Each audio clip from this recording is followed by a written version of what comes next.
पधारे। बड़े धूमधाम से राम जी का राज्याभिषेक हुआ और राज्याभिषेक होने के बाद बड़े बड़े संत महात्मा ऋषि महर्षि बड़े बड़े विद्वान पुरुष भगवान राम के पास आते जाते हैं। और कोई राजा बनता है, जैसे कोई प्रधानमंत्री बने तो उनका मंत्रिमंडल भी बनता है, होता है क्या नहीं? ये कैबिनेट मंत्री हैं, ये स्वास्थ्य विभाग के हैं, ये विभाग के हैं, होते हैं। ऐसे ही राम जी का भी मंत्रिमंडल संगठित हुआ और उसमें राम जी के मुख्य सलाहकार के रूप में अगस्त ऋषि बैठे, महर्षि अगस्त। देखिए राम राज्य कैसे स्थापित होता है। हम लोग आजकल कल्पना करते हैं ना, राम राज्य आ जाएगा, राम राज्य आ जाएगा, लेकिन राम राज्य आया कैसे, इस बात को देखिए। राम जी राजा हैं लेकिन सलाहकार एक धर्मात्मा ऋषि है। कोई भी कानून बनेगा, कोई भी नियम बनेगा तो एक धार्मिक धर्मात्मा आचार्य ऋषि के सन्निधि में वो कानून बनेगा। और यूं कहिए हमारे संविधान का ये दुर्भाग्य है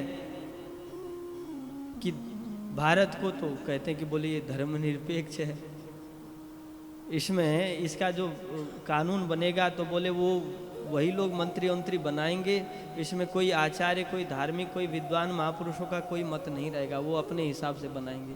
तो बनाते भी अपने हिसाब से महाराज। वो तो भगवान की दया है कि कुछ समझिए ऋषि सरीखे हमारे राजनीति में आ गए तो उन्होंने बहुत सुधार किया, बहुत सुधार किया। और आगे राम जी से प्रार्थना करते हैं कि महाराज इस भारत की दशा को सुधारने में आप इतनी कृपा करो कि राजनीति दल में ऐसे ऐसे महापुरुषों को भेजो। लेकिन राम राज्य की यदि परिकल्पना करनी है तो राम राज्य में राजा राम हैं, लेकिन उनके सलाहकार जो हैं बड़े बड़े धर्माचार्य हैं, बड़े बड़े ऋषि मुनि हैं। अगस्त महर्षि धर्माचार्य हैं, उनके सलाहकार हैं। एक बार की बात है, भगवान राम बड़े प्रसन्न चित्त होकर के अपने परिजनों को साथ में लेकर के उद्यान में परिभ्रमण करने के लिए निकले। और जैसे बगीचे में परिभ्रमण करने के लिए निकले तो संत महात्माओं ने सुना कि राम जी थोड़े टहलने के लिए निकले हैं। तो महाराज चारों दिशाओं से जितने ऋषि मुनि थे विशिष्ट, सब राम जी से मिलने के लिए आए। पूर्व से भी आए, पश्चिम से भी आए, उत्तर से भी आए, दक्षिण से भी आए। अब यहां से कथा प्रारंभ होती है। प्राप्त राज्यस्य रामस्य राक्षसानां वधे कृते आजग्मुर्मुनयः सर्वे राघवं प्रतिनंदितो। राक्षसों का संहार करने के अनंतर जब भगवान श्री राम राजा बने और राजा बनने के बाद उद्यान में परिभ्रमण करने के लिए निकले हैं तो बड़े बड़े आजग्मुह मुनया सर्वे, बहुत बड़े बड़े ऋषि मुनि आए। कौन कौन आए? बोले कौशिक आए, यवकृत आए, गार्ग्य आए, गालव आए, कण्व आए, मेधातिथि आए। ये सब पूर्व दिशा से आए। पश्चिम दिशा से निशंग आए, कवश आए, धौम्य आए। महान ऋषि, जितने बड़े बड़े महान ऋषि थे वो अपने शिष्यों के साथ आए। ये सब पश्चिम दिशा से आए। ये श्रिताः पश्चिमाम दिशम, जो पश्चिम दिशा में रहते थे वो पश्चिम दिशा के ऋषि मुनि आए। और वसिष्ठः कश्यपोऽथात्रिर् विश्वामित्रस्य गौतमः जमदग्निर्भरद्वाजस्तेऽपि सप्त महर्षयस्तथा उदीच्यां दिशि सप्तैते नित्यमेव निवासिनः। ये उत्तर दिशा में रहते हैं। कौन कौन? बोले वशिष्ठ जी, कश्यप, अत्रि, विश्वामित्र, गौतम, जमदग्नि, भरद्वाज, ये सब ऋषि जो हैं वो भारत के उत्तर दिशा में हैं। महाराज ऋषियों का नाम मैं इसलिए ले रहा हूँ कि कम से कम ऋषियों का नाम तो 2-4-10 ऋषियों का नाम तो सुन लें। हम अपने को क्षमा करिएगा, हमारी परिपाटी इतनी निम्न हो गई है कि अपने को हम लोग सनातनी कहते तो हैं, लेकिन यदि सच्चे हृदय से कोई कहे कि भाई 10-12 ऋषियों का नाम सुना दो, तो सुनाना कठिन होगा क्या? नहीं, 2-4-5 तक तो कोई वो भी नहीं, हद तो तब हो गई महाराज, अब छोड़ो उस बात को आप। तो 2-4-10 ऋषियों का नाम भी सुनाना हमारे लिए कठिन होगा। क्यों? बोले कथा में ये परिपाटी अब बची नहीं, कथा में बस यही परिपाटी है। सैद्धांतिक पक्ष जो है वो तो लोप ही हो गया, बस कथानक सुनना भी चाहते हैं लोग, सुना भी देते हैं, और थोड़ा सा भजन कीर्तन हो जाए बीच में तो बोले हो गया। नहीं, ऋषियों का नाम सुनिए, सिद्धांतों को सुनिए, उसके मौलिक बातों को समझिए, तभी कथा सुनना सार्थक है। और क्षमा करिएगा, मेरे से आप ये अपेक्षा ही नहीं रखिएगा कि मैं 10-10 मिनट में आपको भजन सुना दूं, 15 मिनट में आपको भजन सुना दूं, ताकि आपकी नींद भी खुल जाए और थोड़े बहुत आपको अच्छा भी लगे। ये अपेक्षा नहीं रखिए। मैं प्रथम दिन ही कह देता हूँ, सब जगह कह देता हूँ। महाराज,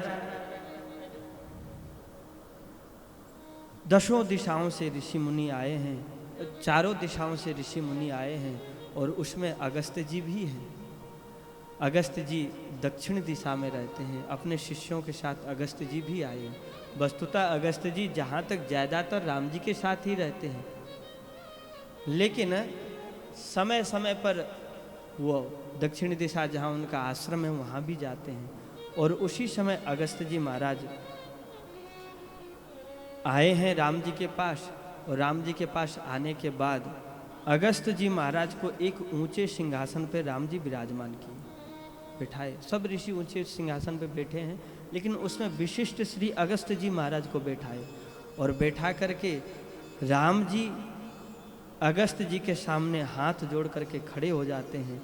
और खड़े होकर के महाराज राम जी अगस्त्य ऋषि से पूछते हैं कि हे महर्षि, आप तो बहुत भारी तपस्वी ऋषि हैं, आपकी इतनी महिमा है कि आपने समुद्र के समस्त जल को एक चुल्लू में भर के पी लिया। अगस्त्य ऋषि, महर्षि अगस्त्य का जन्म किससे हुआ? महर्षि अगस्त्य का एक नाम कुंभज ऋषि भी है। कुंभज ऋषि क्यों? ये घड़े से प्रकट हुए। अब देखिए, जन्म किससे हुआ? घड़े से। और सामर्थ्य कितना है? बोले समुद्र को पी गए। हमारे ब्रज में तो ऐसी भी कथा आती है कि जब इंद्र नाराज हो गए ब्रजवासियों पे, तो इंद्र ने कहा कि भाई सांवर्तक मेघों को भेजो, पूरे ब्रज को डुबा दें। और ब्रजवासियों के रक्षा के लिए भगवान श्री कृष्ण स्वयं गोवर्धन को धारण किए, लेकिन इंद्र कुपित थे। सांवर्तक मेघ जल बरसाए हुए जा रहे थे महाराज, और उसी जल बरसाने में भगवान ने, श्री कृष्ण ने अगस्त्य ऋषि को याद किया, और महर्षि अगस्त्य से बोला कि हे अगस्त्य जी, आप तो समस्त समुद्र के जल को पीने में शक्य हैं, पी सकते हैं, तो आज ये इंद्र हमारे ऊपर कुपित हैं, तो इस इंद्र से आप हमारी रक्षा करिए, और ये इंद्र जितने जल को बरसा रहे हैं सब आप पी जाइए। और महाराज अगस्त्य जी जो थे, उन्होंने सारे जल को पी लिया। ये अगस्त्य जी की विशेषता है। भगवान श्री राम कहते हैं कि हे अगस्त्य महर्षि, आपका नाम भले कुंभज है, लेकिन आप में सामर्थ्य इतना है कि समुद्र के सारे जलों को पी सकते हैं। और खाली इतना ही चमत्कार नहीं, बल्कि आप इतने ज्ञानी हैं कि इतिहास, पुराण आदि जितने वेद शास्त्र आदि, उनके सारे गूढ़ रहस्यों को जानने वाले हैं। तो आप हमें कुछ गूढ़ रहस्य वेद पुराण के बारे में बताइए। और उस समय महर्षि अगस्त्य जो हैं, बहुत सुंदर कथा की, रावण के बारे में बताएं, कुंभकर्ण के बारे में बताएं, इंद्रजीत के बारे में बताएं, कुबेर के बारे में बताएं। और उस प्रकार से महाराज साथ ही साथ ये भी बताए कि ये जो लंका नगरी है, इस पे कुबेर का आधिपत्य था, लेकिन रावण ने जबरदस्ती हड़प लिया। पुष्पक विमान पे कैसे उसने अधिकार किया, रावण से भी ज़्यादा बलशाली उसका पुत्र इंद्रजीत कैसे हो गया, ये सब बातों को बताएं। लेकिन उसके बाद महाराज राम जी का मन नहीं भरा, तो राम जी ने तुरंत प्रश्न किया। अपृच्छत तदा रामो दक्षिणाशाश्रयं मुनिम प्राञ्जलिर्विनयोपेत इदमाह बचोऽर्थवत्। अतुलं बलमेतद्वै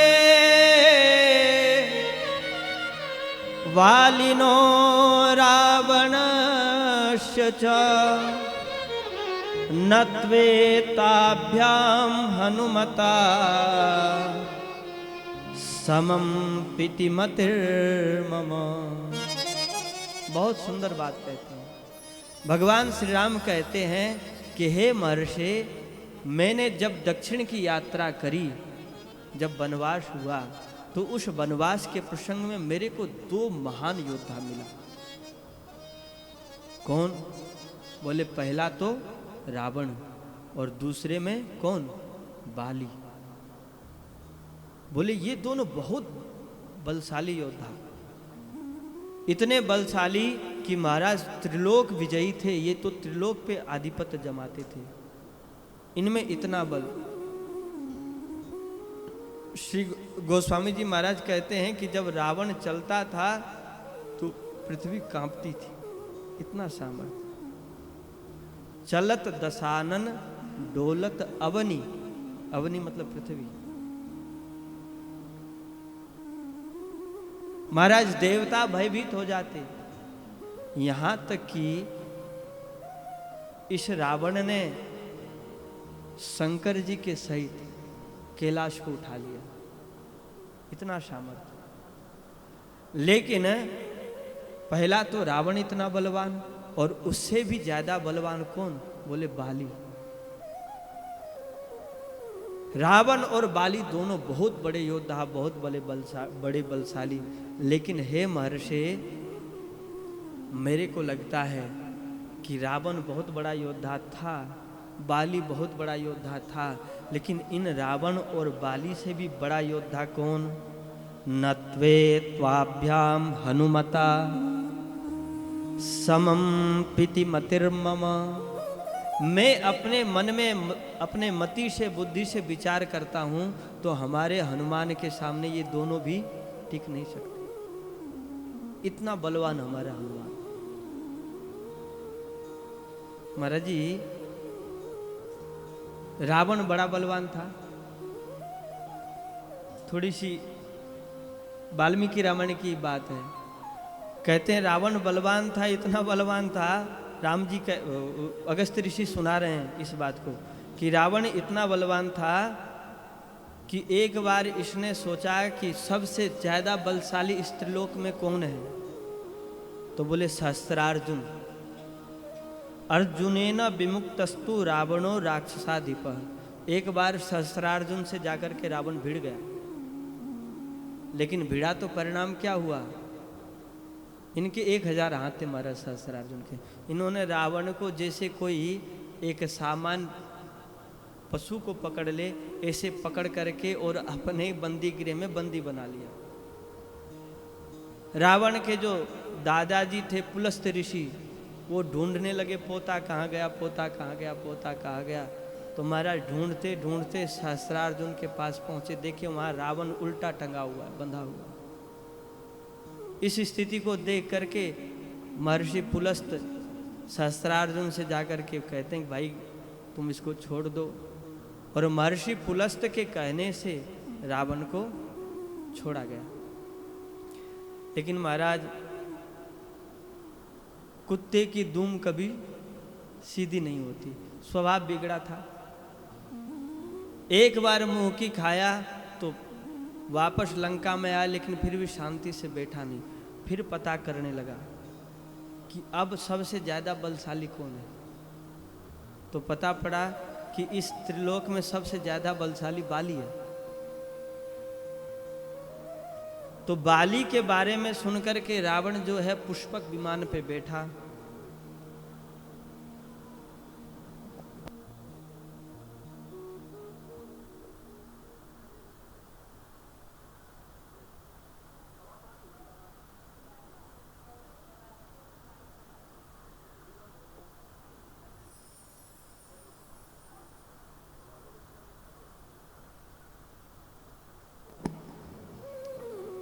एक वक्ता होते हैं, एक वक्ता होते हैं और एक श्रोता पछाड़ वक्ता होते हैं।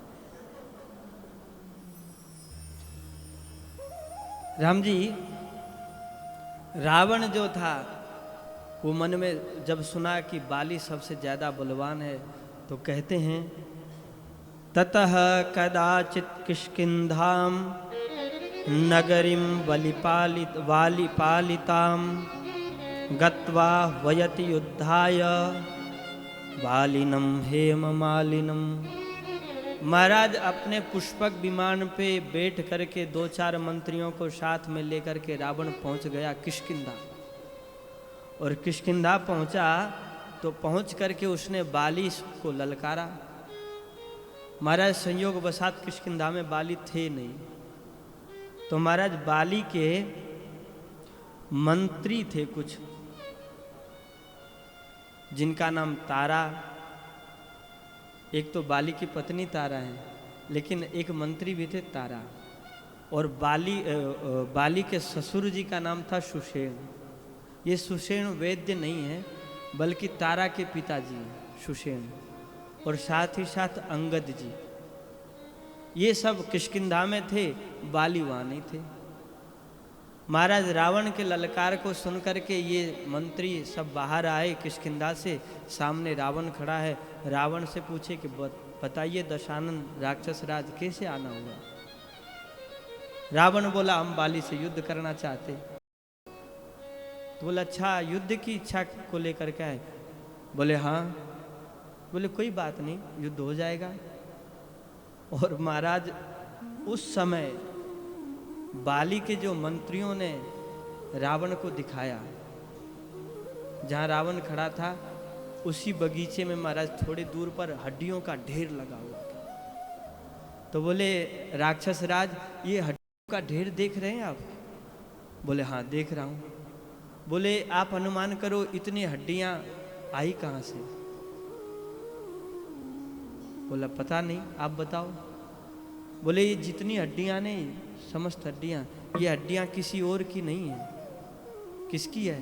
बोले आपके जैसे लोग आते हैं हमारे राजा से लड़ने के लिए, तो हमारे बाली महाराज ऐसे उसको पछाड़ते हैं कि महाराज अंत तो गत्वा उसका गोविंदाय नमो नमः हो जाता है। तो आए दिन आते रहते हैं, तो उन हड्डियों को बार बार कहाँ फेंके, तो हम लोग यहीं बगीचे में इकट्ठा कर देते हैं। तो ये जो हड्डियों का ढेर है ना, आप जैसे योद्धाओं का ही है। अब महाराज रावण का दिमाग घूम गया। साथ ही साथ इतना तक कह देते हैं महाराज, बोले कि यद्वा अमृत रसः पीत्वा पीतस्त्वया रावण राक्षस। हे रावण, मैं इतना तक समझता हूँ कि तुम बलशाली हो जाओ, बलशाली नहीं महाबलशाली हो जाओ। महाबलशाली ही नहीं बल्कि तुम अमृत पी करके आ जाओ। लेकिन अमृत पी करके और भूल से भी यदि हमारे राजा के पास आ गए तो उनके सामने अमृत का भी प्रभाव कोई काम नहीं करता।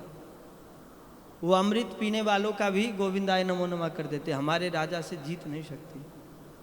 महाराज रावण सोचा कि बुरे फंसे हम। रावण झुंझला उठा और झुंझला करके बोला, थोड़ा उल्टे सीधे बोलने लग गया कि हाँ हम देख लिए, बताओ तुम्हारे राजा कहाँ हैं? बोले हमारे राजा अभी दक्षिण समुद्र में संध्या करने के लिए गए हैं। महाराज बाली जो थे उनका नियम था कि चारों तरफ, पृथ्वी के चारों तरफ जो जल है, जो समुद्र है, रोज जाकर के प्रातः और सायं रोज चारों समुद्र पे जाकर के वो संध्या करते थे। मतलब इतने वेगवान थे वो कि दक्षिण भी चले जाते, सूर्यास्त होने से पहले संध्याकालीन जो समय होता है, मतलब लगभग समझिए 2-2.5 घंटे का जो समय होता है, 2-2.5 घंटे में वो दक्षिण में भी संध्या कर लेते, पूरब में भी समुद्र में संध्या कर लेते, फिर उत्तर जाकर के भी संध्या कर लेते उत्तरी समुद्र में, और फिर जाकर के पश्चिम समुद्र में जाकर के संध्या कर लेते। ऐसे उनका क्रम था। तो बोले अभी हमारे राजा जो हैं वो तो दक्षिण के समुद्र में संध्या करने के लिए गए। महाराज उस समय रावण पुष्पकारूढ़ हो गया और चला दक्षिण की ओर। और जब दक्षिण की ओर पहुंचा तो उस समय बाली जो थे वो संध्या कर रहे थे। संध्या करते हुए संयोग वशात बाली की दृष्टि रावण पे पड़ गई कि रावण आ रहा है। रावण पुष्पक विमान से नीचे उतरा, धीरे धीरे करके जा रहा है, पाँव का आवाज ना हो जाए, धीरे धीरे करके जा रहा है और महाराज पीछे से आ रहा है।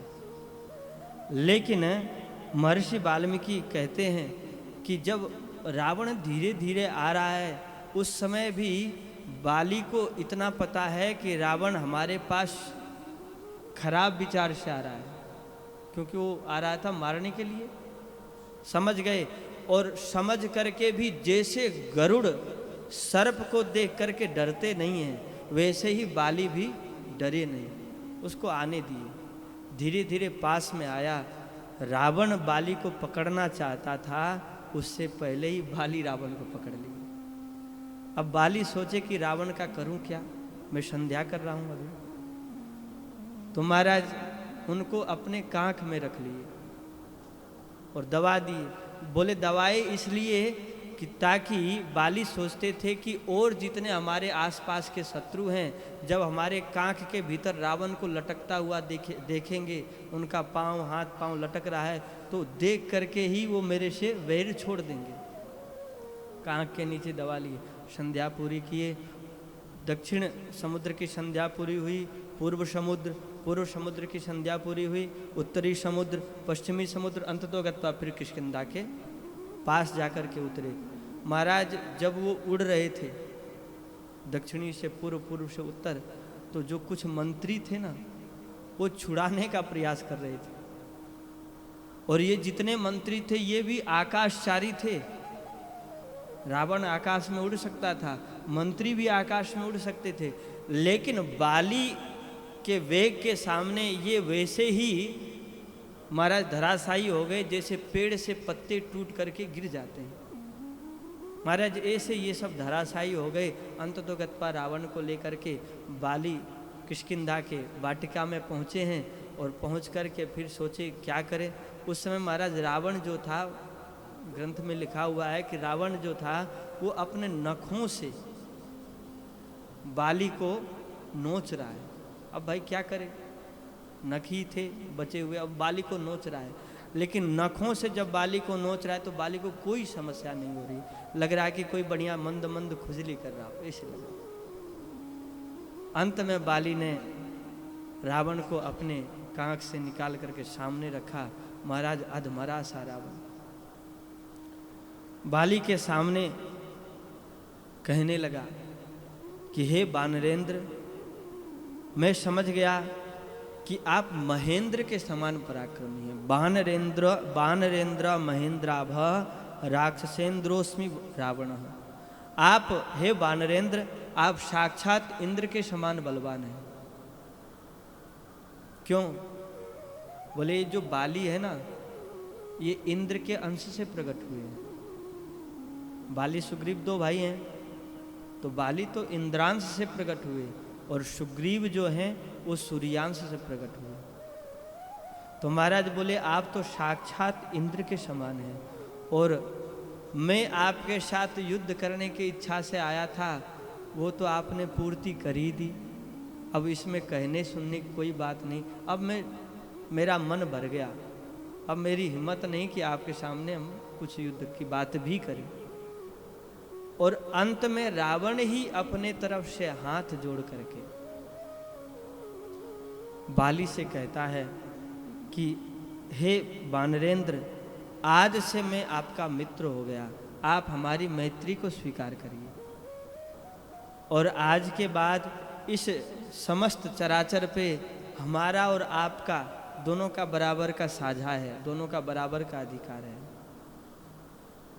महाराज भाली जो थे वो हंसने लगे, बोले आप तो अपने तरफ से युद्ध करने के लिए आए तो परिणाम मिल ही गया। अंत में बाली ने रावण के मन को रखने के लिए, भाई कोई आया है चलो सम्मान के लिए, रावण के हाथ को पकड़ करके किष्किंधा में ले गए। कुछ दिन तक उसको रावण को किष्किंधा में रखे, थोड़ा स्वस्थ हो गया, सांस सीधी हो गई, बढ़िया थोड़ा शरीर में सामर्थ्य आ गया। फिर उसके बाद बाली को रावण को लंका भेजा। रावण बलवान, लेकिन उससे भी करोड़ों गुना बलवान बाली। महाराज कहाँ के नीचे दबा ली। लेकिन राम जी कहते हैं कि रावण और बाली दोनों को मिला करके जितना सामर्थ्य है वो हमारे हनुमान के सामने तो कुछ नहीं। इतना बलवान हमारे हनुमान जी। इनमें क्या क्या है? शौर्यम दाक्ष्यम बलम धैर्यम प्राज्ञता नय साधनम विक्रमश्च प्रभावश्च हनुमति कृतालया। हे महर्षि, हे अगस्त जी महाराज, शौर्य, शौर्य मतलब पराक्रम। दाक्ष्यम, दाक्ष्य मतलब कुशलता। खाली किसी को लड़ना आए तो लड़ने आने से वो युद्ध जीत नहीं सकता जब तक उसमें लड़ने की कुशलता नहीं होगी। शिवाजी महाराज के पास बहुत ज़्यादा सामर्थ्य था, बहुत ज़्यादा शक्ति थी, ऐसी बात नहीं है। उनके पास बहुत कम सेनाएं, बहुत कम अस्त्र शस्त्र, लेकिन उनके सामने कोई भी आता उसको वो हरा ही देते। कारण क्या था? बोले शौर्य तो था ही था, लेकिन साथ ही साथ महाराज शिवाजी में दाक्षता भी था, दक्षता भी था। वो जानते थे कि सामने वाला जो शत्रु है ये कपटी है, ये कपट पूर्वक छल पूर्वक युद्ध करता है, तो इसके साथ भी सठे साठ्यम समाचरित, इसके साथ भी वैसा ही युद्ध करना चाहिए। कभी शिवाजी महाराज का चरित्र पढ़िएगा। महाराज एक घटना तो इस प्रकार की आती है कि मुगल राजा जो हैं शिवाजी को पकड़ने के लिए दिल्ली से सेना को भेजे, बड़े बड़े दुर्दांत योद्धाओं को भेजे हैं कि महाराष्ट्र जाकर के शिवाजी को पकड़ करके लाओ। लेकिन शिवाजी इतने चतुर, इतने चतुर कि सेना तो दिल्ली से महाराष्ट्र के लिए आई और शिवाजी महाराष्ट्र से दिल्ली पहुंच गए। जैसे मुगलों के सेना का पोशाक होता वैसा पोशाक पहन लिए, वैसा ही सब कुछ हाव भाव बना लिए महाराज, घोड़े पे बैठ करके। उस समय मुगल जो राजा था वो आगरा में रहता। आगरा में एक लाल किला है, एक दिल्ली में भी है, एक आगरा में भी है। लाल किले में रहता था राजा। वहाँ पहुँच गए, आगरा में जैसे प्रवेश करने लग गए तो महाराज सैनिकों ने रोका, कहाँ जा रहे हो? तो ये तो वेशभूषा मुगल सैनिक जैसा बना रखे थे शिवाजी महाराज। उन्होंने कहा कि देखो हम लोग युद्ध करके आ रहे हैं, अब हम थक गए हैं, अब हम लोगों की छुट्टी हुई है तो हम लोग कुछ दिन रेस्ट करेंगे, फिर युद्ध के लिए जाएंगे। तो मुगल सैनिक जो थे उन्होंने सोचा कि हमारे ही पक्ष के लोग हैं, युद्ध से आए हुए हैं, तो इनको अंदर जाने दो। महाराज उन्होंने अंदर जाने दिया, यही गलती हुई। उधर मुगल की सेना महाराष्ट्र में शिवाजी को ढूंढ रहे हैं, इधर शिवाजी महाराज लाल किले में पहुंच करके पूरे लाल किले को लूट लिया। आप एक कल्पना कर सकते हैं? सेना तो उधर ढूंढ रही है और ये घर में आकर के उसके घर को ही लूट लिया। ये दाक्षता है। बल होना बहुत अच्छी बात है, लेकिन बुद्धिर यस्य बलम तस्य, बल के साथ बुद्धि भी होना चाहिए। तो श्री हनुमान जी महाराज खाली बल, और प्रायः ये देखा जाता है किसी के पास शारीरिक बल बहुत ज़्यादा है तो दिमाग से थोड़े पैदल ही रहते हैं, है क्या नहीं? थोड़े ज़्यादा बलशाली हैं तो उतना बुद्धिमान नहीं होंगे, और कोई ज़्यादा बुद्धिमान है तो बल ही नहीं रहेगा।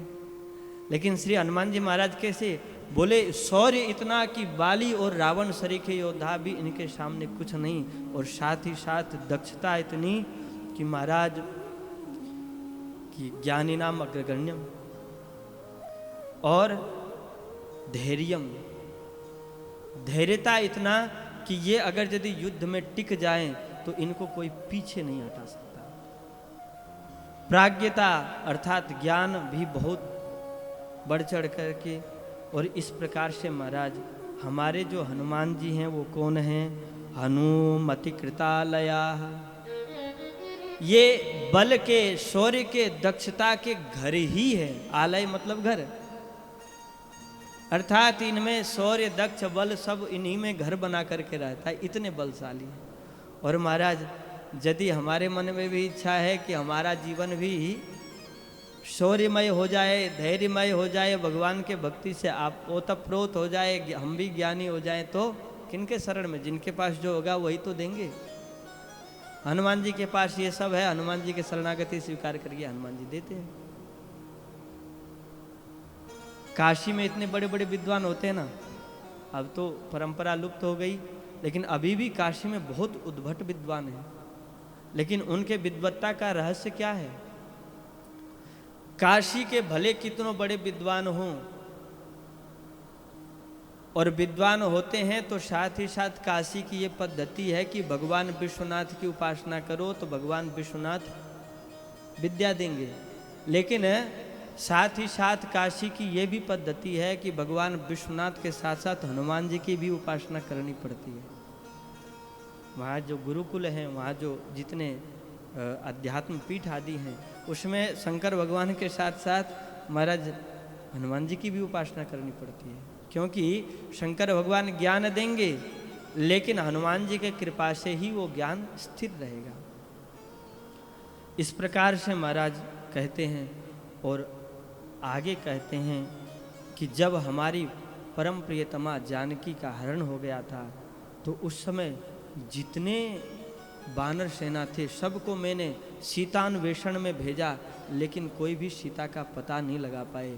साथ ही साथ जितने वानर थे वो अंत में, हे महर्षि अगस्त्य जी, अंततो गत्वा वो दुखी होकर के सोचने लगे कि अब हम अपने प्राणों का ही अंत कर दें। लेकिन उनके दुख को देख करके हमारे हनुमान जी महाराज ने इस प्रकार से अपने शौर्य का प्रदर्शन किया।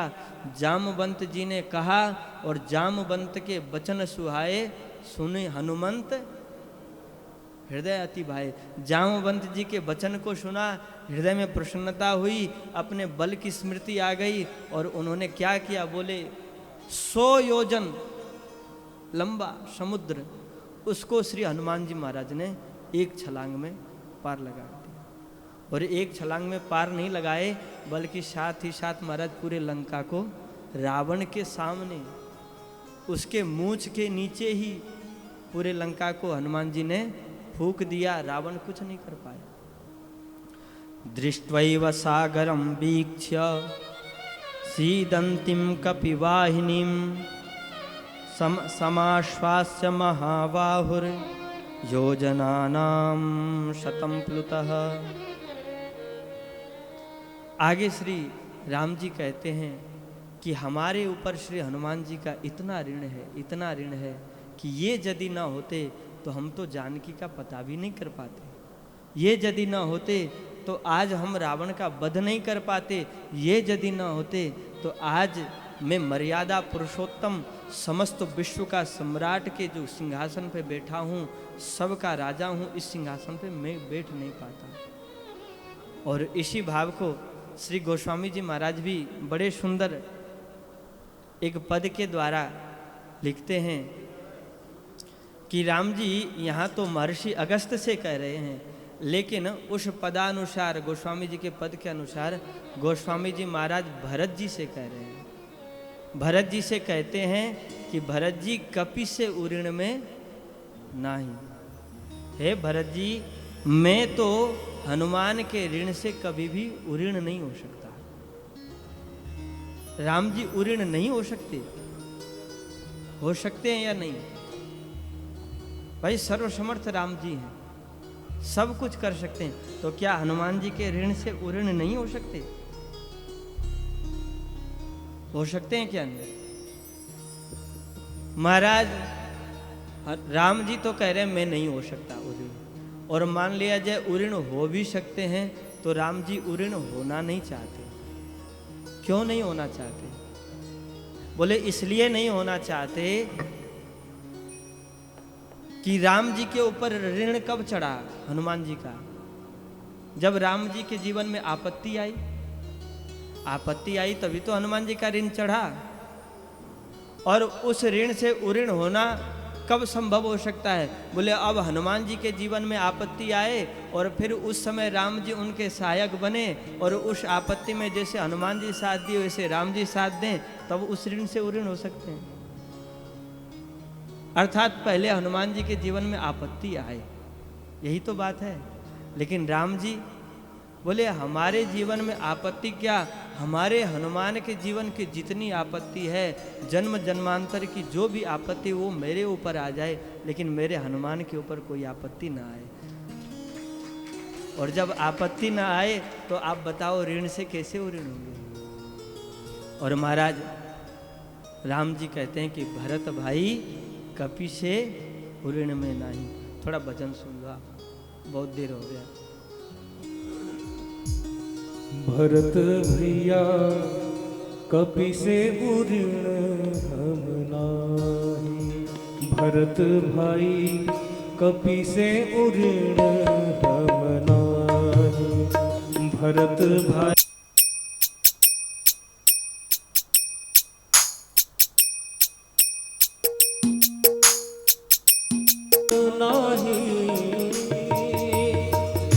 कपि से ऋण हम नाही, भरत भाई कपि से ऋण हम नाही, भरत भाई कपि से ऋण हम नाही।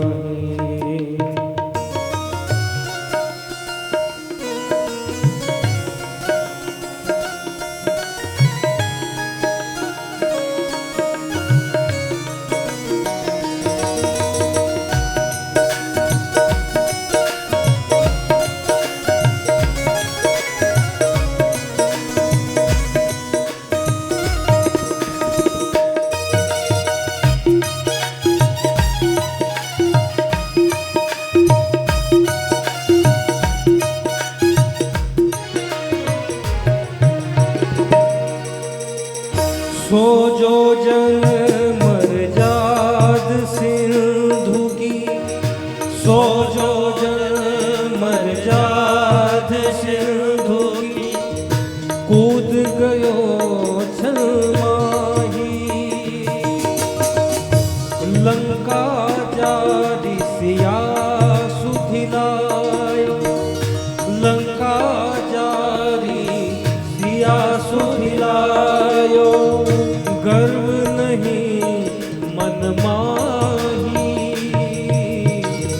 गर्व नहीं मन माही, कपि से ऋण हम नाही, भरत भाई कपि से ऋण हम नाही, कपि से ऋण हम नाही, कपि से ऋण हम नाही, भरत भाई कपि से ऋण हम नाही, भरत भाई कपि से ऋण हम नाही।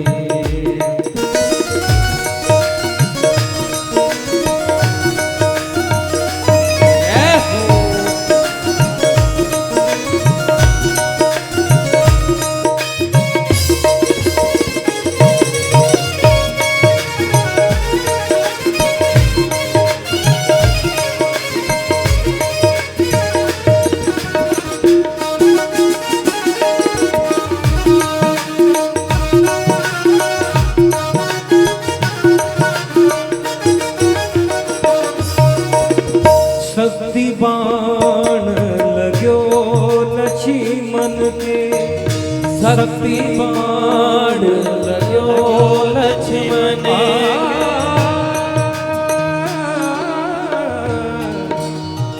शक्ति बाण लग्यो लक्ष्मण को, शक्ति बाण लग्यो लक्ष्मण को, शोर भयो दल माही, शोर भयो दल माही,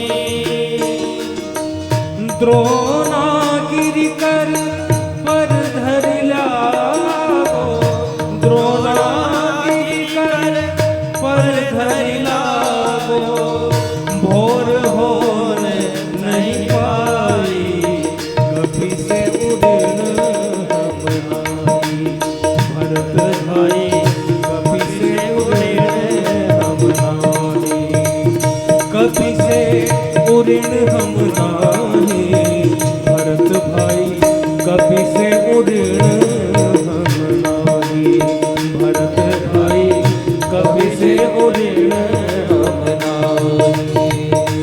ओ अहि रावण की भुजा उखारी, अहि रावण की भुजा उखारी, बैठी गयो मठ माही, बैठी गयो मठ माही। जे कहूँ भैया हनुमत नहीं हो तो, जे कहूँ भैया हनुमत ना हो तो, कौन ला तो जग माही, ओ कौन ला तो जग माही, कपि से उऋण हम नाही, भरत भाई कपि से उऋण हम नाही। ओ कपि से उऋण हम नाही, भरत भाई कपि से उऋण हम नाही, भरत भाई कपि से उऋण हम नाही, भरत भैया कपि से उऋण हम नाही।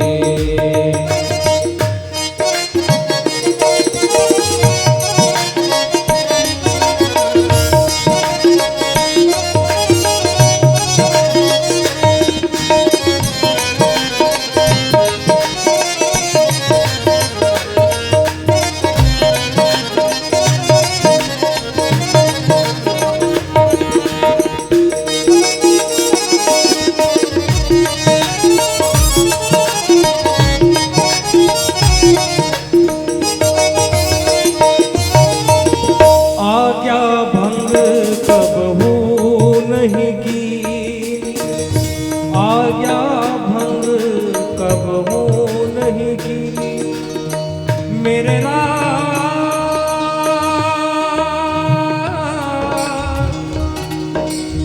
मेरे मेरे मेरे मेरे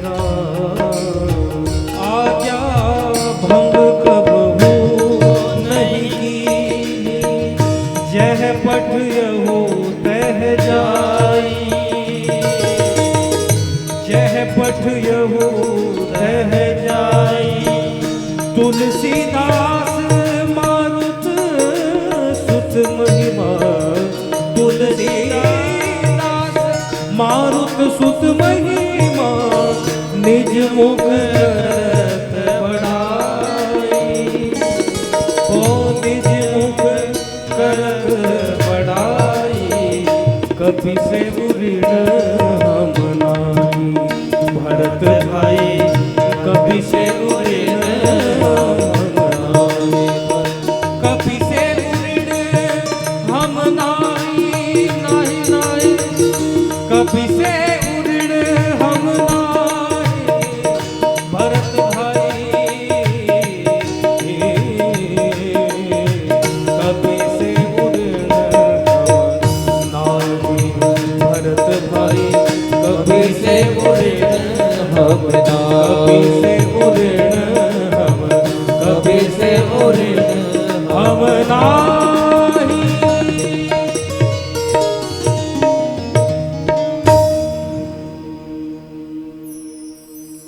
श्री गोस्वामी जी महाराज लिखते हैं कि हे भरत भाई, ये हनुमान जो हैं इनके ऋण से हम कभी उऋण नहीं हो सकते। लंका जारी सिया सुध लायो, लंका को जलाया, जानकी जी का पता किया, लेकिन गर्व नहीं मन में। कोई इतना बड़ा काम कर दे तो कुछ न कुछ तो अभिमान आएगा, लेकिन राम जी कहते हैं बिल्कुल हनुमान जी को कोई गर्व ही नहीं है कि मैंने राम जी के लिए इतना बड़ा कार्य किया। आगे कहते हैं शक्ति बाण लग्यो लक्ष्मण के, शोर भयो दल माही, लेकिन द्रोणागिरि कर पर धरि लायो। द्रोणाचल पर्वत को इन्होंने अपने हाथ पे धर करके ले आया और भोर हो नहीं पाई। कितने समय में? बोले सुबह हो भी नहीं पाया था, उससे पहले इन्होंने द्रोणाचल पर्वत को ले आए। जे कहूँ भैया हनुमत नहीं हो तो कौन ला तो जग माही, अहि रावण की भुजा उखाड़ी। श्री हनुमान जी ने अहि रावण की भुजा को उखाड़ा है, कथा प्रसिद्ध है। और उसके बाद पेठ गयो मठ माही, महाराज अहिरावण का जो मंदिर बना रखा था, वहाँ बलि देने की प्रथा उसने कर रखा था, उसमें घुस गए, डरे नहीं। और उस समय इन्होंने मेरे प्राणों की रक्षा करके मेरे को वापस लाए। अगर यदि हनुमान जी नहीं होते तो जे कहूँ भैया हनुमत नहीं हो तो कौन ला तो जग माई, फिर मेरे को बचाने वाला कौन था, ऐसे हनुमान जी कह रहे हैं। आगे राम जी कहते हैं आज्ञा भंग कबहू नहीं कीनी। महाराज कोई कितनो बड़ा सेवक होगा, आपका बेटा आपका बहुत आज्ञा पालन करेगा, आजीवन आज्ञा पालन करेगा, लेकिन कोई पुत्र ऐसा भी नहीं है कि कभी भी वो अपने माता पिता कभी ना कभी अवज्ञा तो हो ही जाती है, भूल से हो जाए। कई बार आजकल तो जानकर के ही होते हैं, प्राय भूल से तो छोड़ दीजिए, लेकिन अवज्ञा तो करते ही करते हैं। लेकिन श्री राम जी कह रहे हैं कि ये हनुमान जी ने कभी भी हमारी अवज्ञा करी ही नहीं। तुलसीदास मारुत सुत महिमा, निजमुख करत बड़ाई। समस्त संसार भगवान राम की महिमा गाते हैं। त्रिलोक के जितने देवता हैं, मानव हैं, दानव हैं, सब राम जी की महिमा गाते हैं, लेकिन वो राम जी आज श्री हनुमान जी की महिमा गाते। इसी बात को श्री महर्षि वाल्मीकि लिखते हैं कि हनुमान यदि में न स्यात् वानराधिपते सखा, प्रवृत्तमपि को वेत्तुम जानक्या शक्तिमान भवे। यदि हनुमान जी नहीं होते तो ये सब कार्य होना बड़ा कठिन था, कौन करता। लेकिन हे महर्षि अगस्त जी, मैं ये सोचता हूँ कि हनुमान जी मेरे पास आए तो मेरा इतना बड़ा बड़ा काम कर दिए।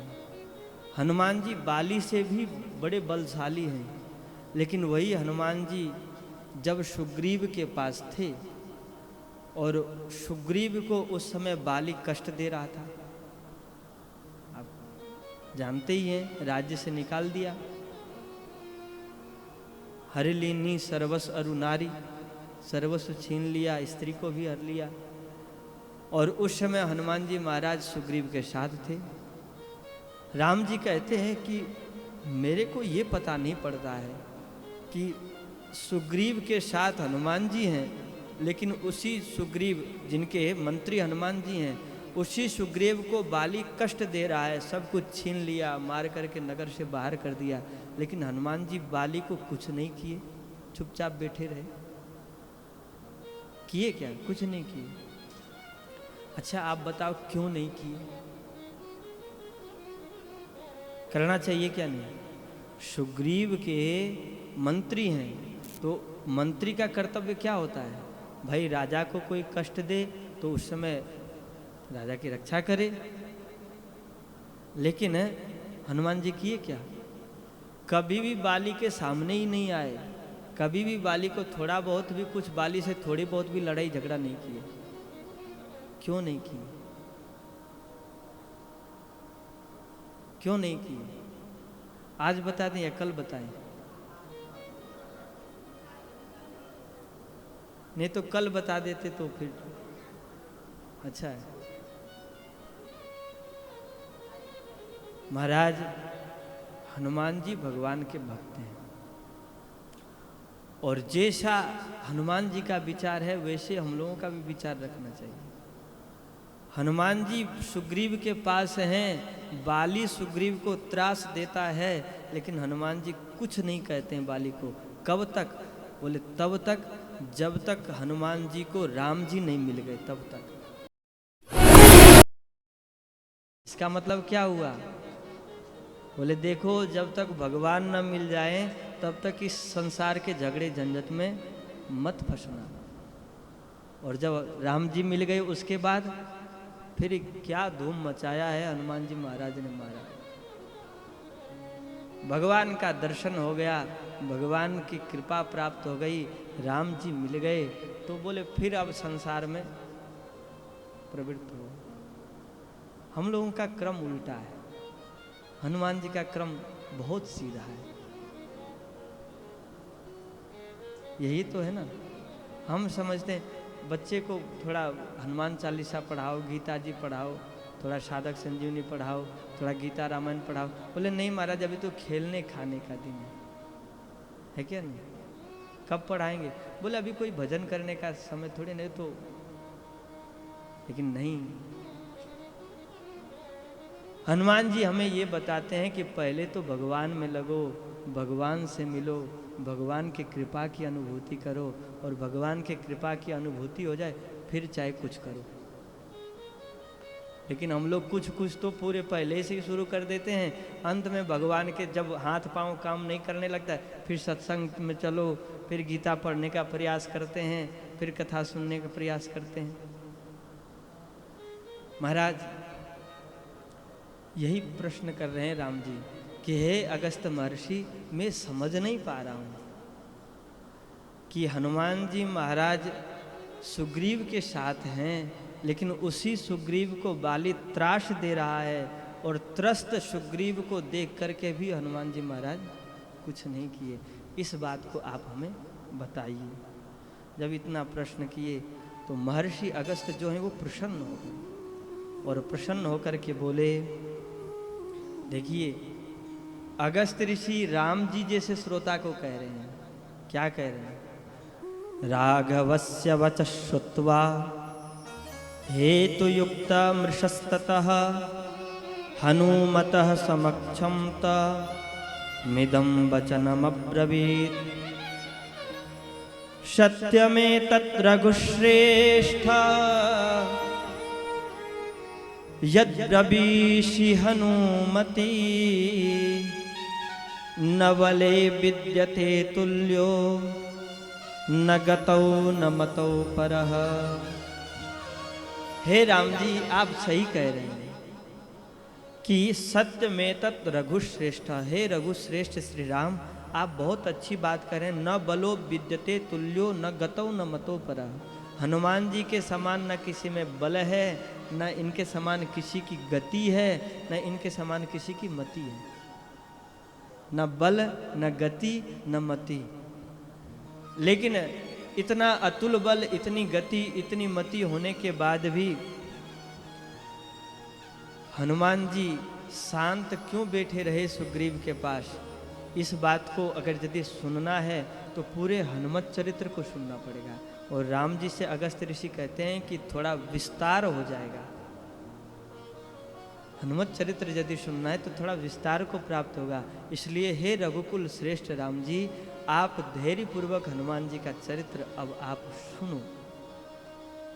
इस प्रकार से महर्षि अगस्त जी राम जी से कहते हैं कि भाई थोड़े धैर्य पूर्वक आपको सुनना पड़ेगा। और हमारे जितने श्रोता हैं बड़े धैर्य से बैठे महाराज। लेकिन अब आगे क्या अगस्त महर्षि हनुमान जी के चरित्र को कहते हैं, बड़ा चरित्र है। हम तो पढ़े तो हम तो बड़े राजी रहे।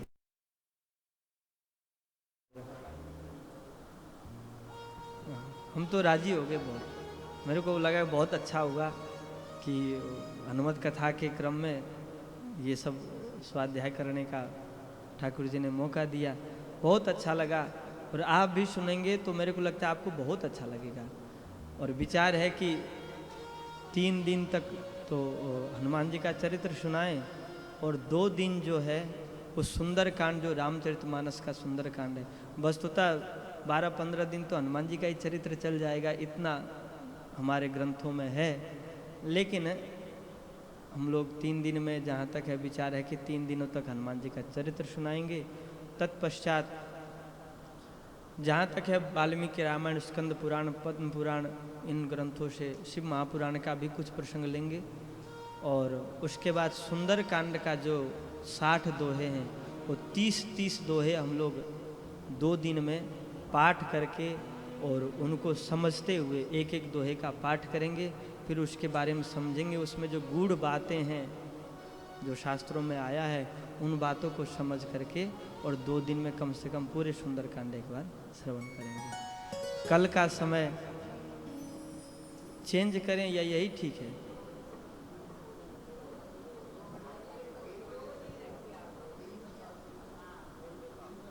तीन से ठीक रहेगा भैया।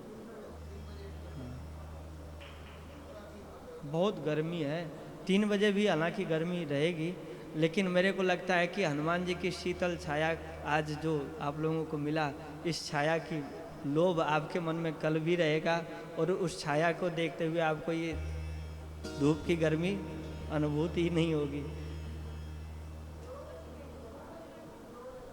2 बजे अच्छा,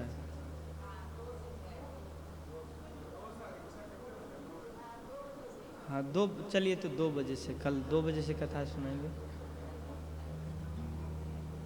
और 2 बजे से कल कथा सुनाएंगे। आज की कथा यहीं विश्राम को देते हैं। हाँ तो थोड़ा सा एक भजन सुना दो फिर